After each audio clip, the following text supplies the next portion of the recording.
Historia de la civilización maya. Capítulo 1. Las semillas del mundo. Período arcaico, 7000 a 2000 a.C. Los primeros pasos en la selva. Antes de que existieran los templos, antes de los calendarios y de los glifos tallados en piedra, hubo hombres y mujeres que miraron la selva y decidieron quedarse. Hace aproximadamente 9000 años, grupos de cazadores y recolectores comenzaron a moverse por las tierras bajas de lo que hoy conocemos como Guatemala, Belice, el sur de México y Honduras.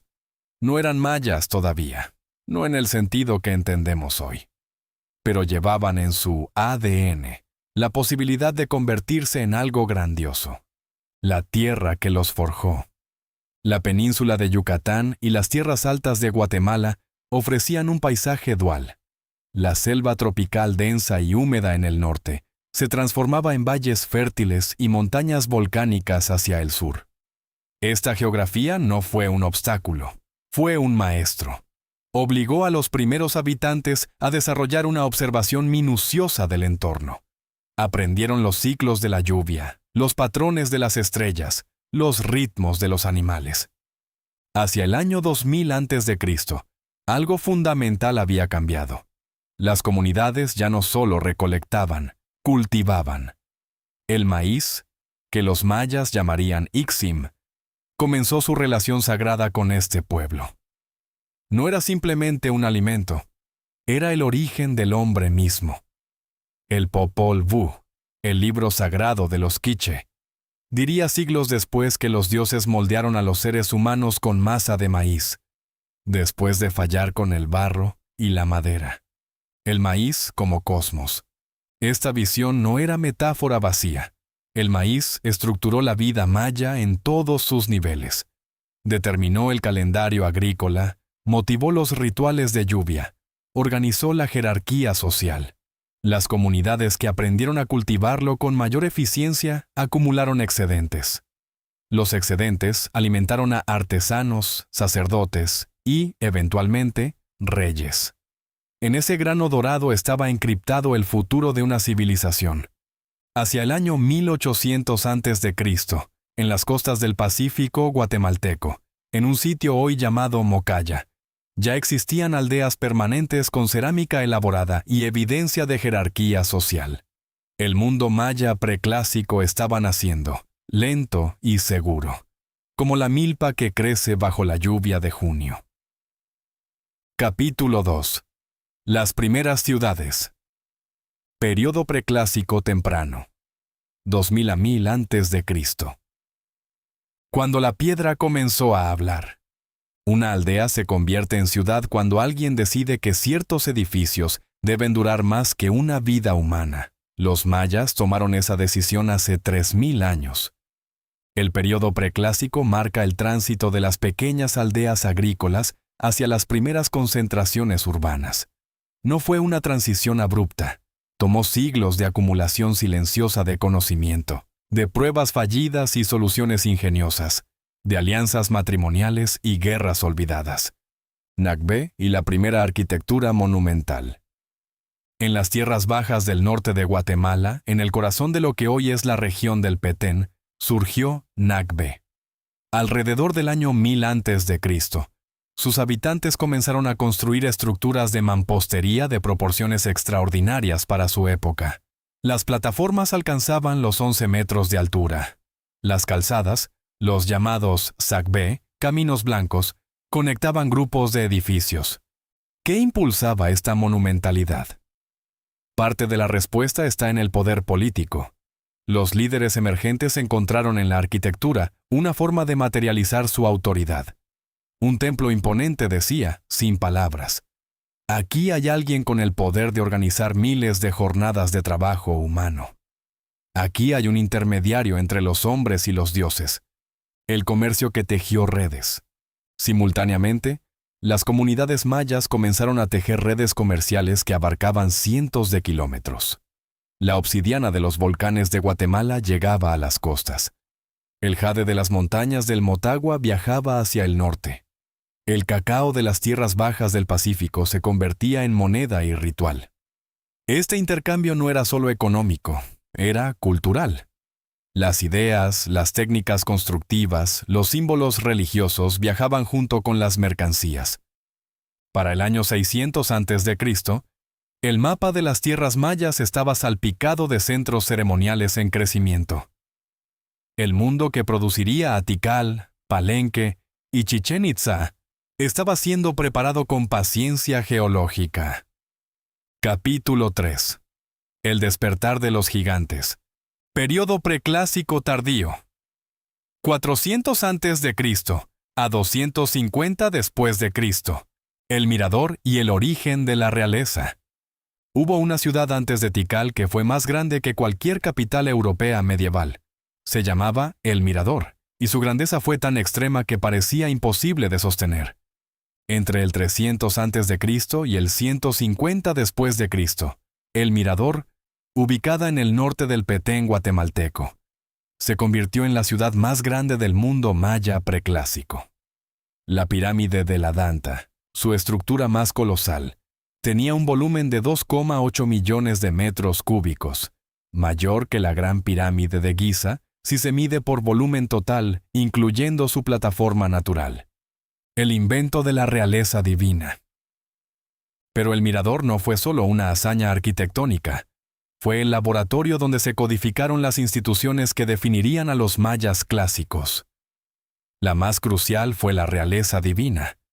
La idea de que el gobernante no era simplemente un líder político, sino un intermediario cósmico, alguien cuyo cuerpo canalizaba las fuerzas del universo.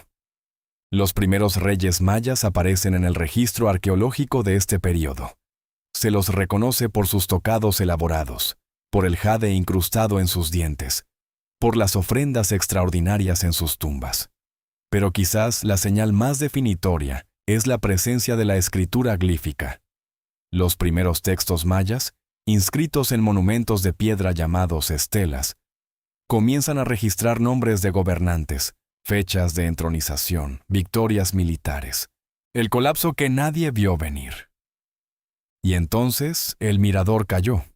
Hacia el año 150 después de Cristo, la ciudad fue abandonada. Las causas siguen debatiéndose. Cambio climático, degradación ambiental producida por la masiva deforestación necesaria para producir el estuco que cubría sus monumentos, conflictos políticos. Probablemente fue una combinación de todo. El mirador fue un experimento demasiado ambicioso, un sistema que agotó sus recursos antes de aprender a renovarlos. Su colapso, sin embargo, no fue el fin. Fue la transferencia de energía hacia una nueva generación de ciudades que aprenderían de sus errores. Entre ellas, una que se convertiría en el símbolo de todo lo maya. Tikal. Capítulo 4. La hora de Tikal. Período clásico temprano, 250 a 600 después de Cristo. El jaguar que rugió sobre la selva. Cuando el sol se pone sobre Tikal y los aullidos de los monos araguatos llenan el aire húmedo de la selva, es fácil entender por qué este lugar fue considerado el ombligo del mundo. El período clásico maya, convencionalmente datado entre el 250 y el 900 después de Cristo, es la era de las grandes ciudades-estado, los reyes guerreros, las inscripciones monumentales y las pirámides que todavía hoy desafían la imaginación. Y en la primera mitad de esta era, ninguna ciudad brilló con más intensidad que Tikal. La sombra de Teotihuacán. En el año 378 después de Cristo, algo inesperado ocurrió. Un guerrero llamado Sillashk-Ahk, nacido del fuego, llegó a Tikal desde el oeste. Venía de Teotihuacán, la metrópolis del altiplano mexicano, la ciudad más poderosa de América en ese momento. Su llegada transformó Tikal. El rey local murió el mismo día, y un nuevo orden político se instaló. El hijo de un señor teotihuacano se convirtió en rey de Tikal. Este episodio, que los epigrafistas mayas llaman la intervención de Teotihuacán, ilustra algo fundamental sobre el mundo maya clásico. Nunca fue un sistema cerrado. Era una red de intercambios, alianzas y conflictos que se extendía desde el Valle de México hasta el Caribe. La arquitectura del poder. Bajo la dinastía influenciada por Teotihuacán, Tikal creció hasta convertirse en una ciudad de quizás 100,000 habitantes en su apogeo. Su gran plaza, flanqueada por el Templo 1 y el Templo 2, era el corazón político y ritual del Estado. Desde la cima del Templo 4, el más alto, con 65 metros, se podía ver la extensión infinita de la selva, interrumpida solo por los techos de otros templos distantes. Los reyes de Tikal registraron sus logros con obsesión. Las estelas de piedra, erigidas en intervalos de tiempo rituales, narraban victorias militares, sacrificios y la genealogía divina del gobernante. La escritura maya, uno de los sistemas de escritura más complejos y elaborados del mundo antiguo, era el instrumento del poder. Capítulo 5. La Edad de Oro. Período clásico tardío, 600 a 800 después de Cristo. Palenque, arte y el vuelo del pensamiento. En los siglos 7 y 8, las ciudades mayas produjeron arte, arquitectura y conocimiento de una sofisticación que Europa tardaría siglos en igualar. Era la civilización en su máximo esplendor. Si el clásico temprano fue la era de la consolidación del poder, el clásico tardío fue la era de la explosión cultural. Las ciudades se multiplicaron y se volvieron más complejas. Los artistas alcanzaron niveles de maestría impresionantes en la escultura, la cerámica y los manuscritos de corteza vegetal llamados códices. Los astrónomos calcularon los movimientos de Venus con una precisión asombrosa. Palenque, la joya del Usumacinta. Entre todas las ciudades del período clásico tardío, Palenque ocupa un lugar especial.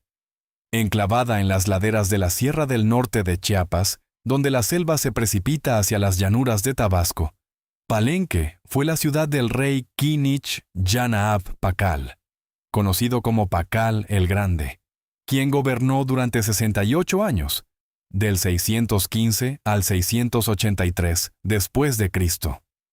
Bajo su reinado, Palenque fue transformada. El palacio, con su peculiar torre de observación astronómica, el templo de las inscripciones, el templo de la cruz y sus estructuras hermanas. Todo fue construido o expandido en este periodo dorado. Cuando Pakal murió, fue sepultado bajo el templo de las inscripciones, en un sarcófago de piedra caliza cuya tapa, que muchos han llamado erróneamente el astronauta maya, narra en realidad el descenso del rey al inframundo. El sistema del tiempo. Fue también en este periodo cuando el sofisticado sistema calendárico maya alcanzó su forma más elaborada. El calendario de 365 días, Ab, y el calendario ritual de 260 días, Tzolkin, se interlazaban en un ciclo mayor de 52 años. Por encima de ambos, el cuentalarga medía el tiempo cósmico desde la creación del mundo actual, que los mayas situaban en el 11 de agosto del 3114 a.C. Este sistema no era solo cómputo del tiempo, era teología hecha matemática.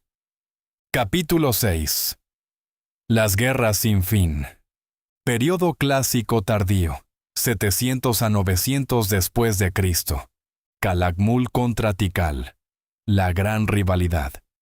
El mundo maya clásico fue también un mundo de guerra constante.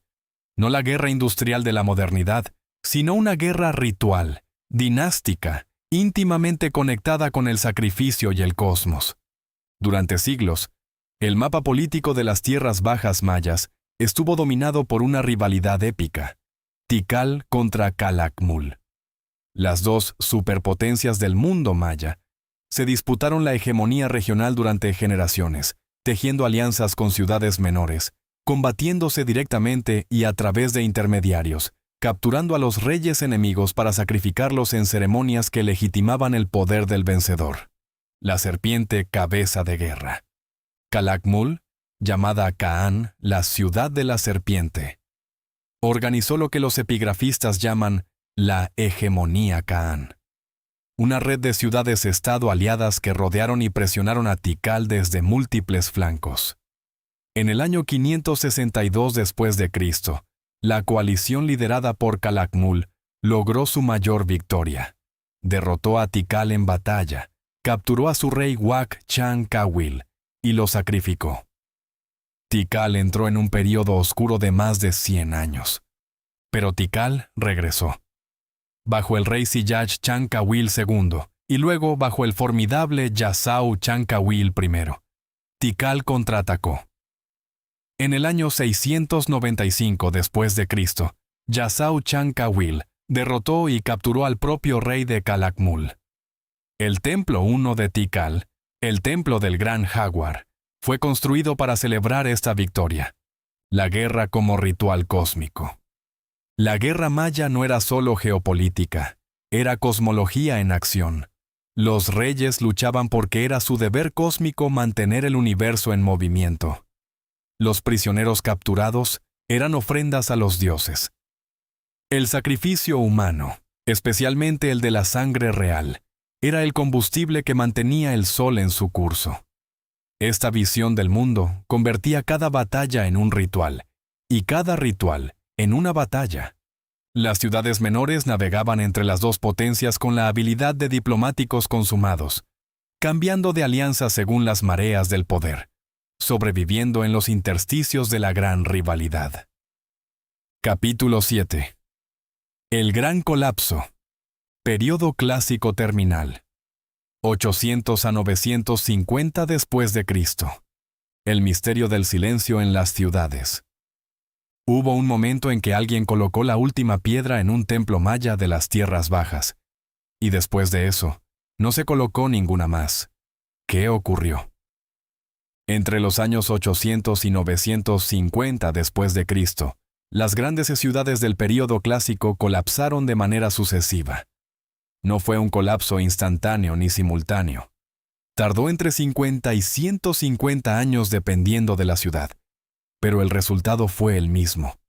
El abandono masivo de centros que habían sostenido poblaciones de decenas de miles de personas durante siglos. ¿Las causas? Un debate que no termina. El colapso maya clásico es uno de los grandes enigmas de la arqueología. Se han propuesto docenas de causas, sequías prolongadas registradas en los sedimentos de los lagos de la región, guerras entre ciudades que destrozaron las redes comerciales, rebeliones populares contra una élite cada vez más extractiva, epidemias, degradación ambiental producida por la sobrepoblación. La investigación más reciente sugiere que no hubo una causa única. Fue una tormenta perfecta de crisis simultáneas que el sistema político maya no pudo absorber. El análisis de estalagmitas en cuevas de Belice ha revelado períodos de sequía severa precisamente en los siglos 8 y 9. Las ciudades que dependían de sistemas de almacenamiento de agua, como las cisternas o chultunes, sufrieron primero. Los últimos registros. La última estela con fecha conocida en las tierras bajas fue erigida en Toniná, Chiapas, en el año 909 después de Cristo. Después, silencio. Las selvas comenzaron a reclamar lo que habían cedido. Las raíces de los árboles quebraron las paredes de los palacios. La vegetación cubrió las escalinatas de los templos. Las ciudades fantasma esperaron en la oscuridad verde durante 9 siglos, pero hay que resistir la narrativa del colapso total. Los mayas no desaparecieron. Sus descendientes siguieron viviendo en aldeas y ciudades más pequeñas, adaptándose, preservando el conocimiento, esperando la siguiente fase de su historia. Capítulo 8. El norte renace. Período posclásico. 950 a 1500 después de Cristo. Chichén Itzá y la era del viento. Mientras las selvas del sur devoraban las ciudades abandonadas, en el norte de Yucatán una nueva potencia maya se alzaba sobre las planicies calcáreas, mirando hacia el mar y hacia el cielo. El período posclásico no fue un tiempo de decadencia, sino de transformación. El centro de gravedad del mundo maya se desplazó hacia el norte de la península de Yucatán, donde ciudades como Chichén Itzá, Uxmal y Cobá habían florecido incluso durante el período clásico. Ahora, con la caída de las potencias del sur, Estas ciudades norteñas entraron en su momento de mayor expansión. Chichén Itzá, donde confluyen los mundos. Chichén Itzá es quizás el sitio arqueológico maya más famoso del mundo, y su fama es merecida. Su arquitectura es diferente a la de las ciudades clásicas del sur, más austera, con fuertes influencias de los grupos del Golfo de México, los llamados Itzáes, y posiblemente toltecas del altiplano central. El castillo, la pirámide escalonada dedicada a Kukulcán, la serpiente emplumada, equivalente maya del dios tolteca Quetzalcóatl, es un calendario de piedra. Tiene 365 escalones en total, 52 paneles en cada fachada y 18 terrazas. 2 veces al año, durante los equinoccios, la luz del sol crea una ilusión óptica de una serpiente descendiendo por la escalinata norte. Este no fue un accidente arquitectónico. El cenote sagrado. Al norte del castillo, el cenote sagrado de Chichén Itzá fue durante siglos el destino de ofrendas y sacrificios. Las excavaciones han recuperado del fondo de sus aguas turquesas objetos de jade, oro, cobre, incienso copal y restos humanos. Evidencia de rituales que buscaban asegurar la lluvia y la fertilidad. Chichén Itzá dominó el norte de Yucatán hasta aproximadamente el año 1200 después de Cristo, cuando su hegemonía colapsó en conflictos internos. Surgió entonces una nueva potencia, Mayapán, que gobernó mediante una liga de ciudades-estado hasta el siglo XV. Capítulo 9. La llegada del hierro. El contacto y conquista. 1500 a 1697 después de Cristo. La resistencia que duró 170 años. Cuando los españoles llegaron a las costas de Yucatán en 1517, encontraron no un pueblo en ruinas, sino una civilización viva, compleja y capaz de una resistencia formidable. La conquista española del mundo maya no fue el episodio rápido y dramático que los libros de texto suelen narrar. Fue un proceso largo, violento y fragmentado, que se extendió durante casi 2 siglos. La geografía misma, selvas densas, pantanos, terreno irregular, protegió a los mayas de la penetración española durante décadas. Francisco de Montejo y la conquista frustrada. En 1527, Francisco de Montejo intentó por primera vez someter Yucatán. Fracasó. Lo intentó de nuevo en 1531. Fracasó otra vez. Solo en 1542, su hijo, Francisco de Montejo el Mozo, logró fundar Mérida sobre las ruinas de la ciudad maya de To. Incluso entonces, la resistencia continuó durante décadas en distintas regiones de la península. Las enfermedades, viruela, sarampión, tifus, hicieron lo que las espadas no podían. Diezmaron poblaciones enteras que no tenían inmunidad contra los patógenos europeos. Se estima que en el primer siglo después del contacto, entre el 60 y el 90% de la población indígena de Mesoamérica murió por las epidemias. La última ciudad libre. Mientras tanto, en las profundidades de la selva del Petén, un reino maya sobrevivía independiente. Tayasal, la capital de los Itzáes del lago Petén Itzá. Sus reyes descendían de los señores de Chichén Itzá y habían mantenido viva la tradición política y religiosa maya durante siglos. No fue sino hasta el 13 de marzo de 1697, cuando una expedición española finalmente capturó Tayasal. En esa fecha, terminó formalmente la independencia política maya. Pero su cultura, su lengua, su cosmovisión, sus rituales, continuó viva. Capítulo 10. El pueblo que no desapareció. Período colonial y contemporáneo. 1697 a hoy.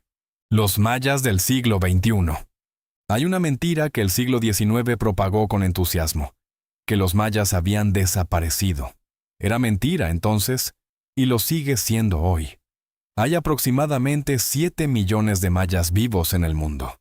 La narrativa de los mayas perdidos fue conveniente para la arqueología del siglo XIX, que prefería estudiar ruinas deshabitadas antes que pueblos vivos con reclamos sobre sus propias tierras y su propia historia. Pero los mayas nunca desaparecieron, sufrieron, se adaptaron, resistieron y preservaron. La quema de los libros.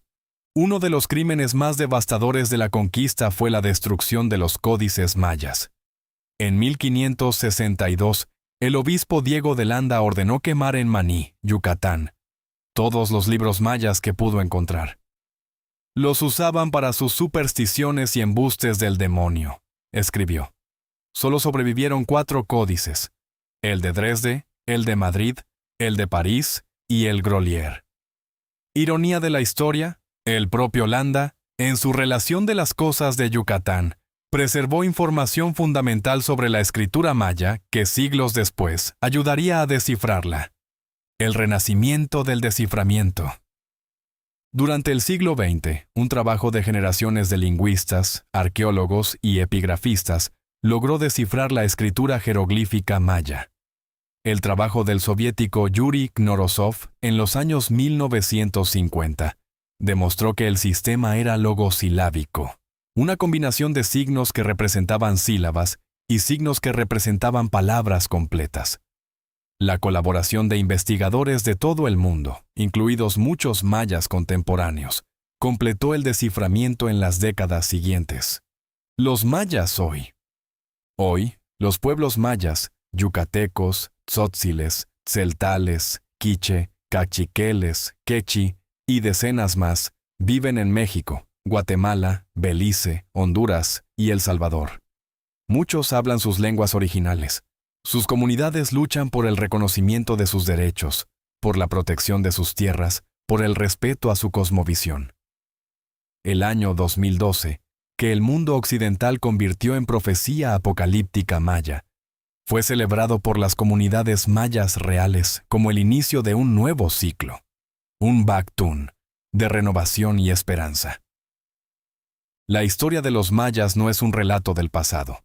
Es una historia que continúa escribiéndose, en lenguas antiguas y nuevas, bajo el mismo cielo que sus ancestros observaron con tanta astucia, con tanta devoción, con tanta matemática perfecta.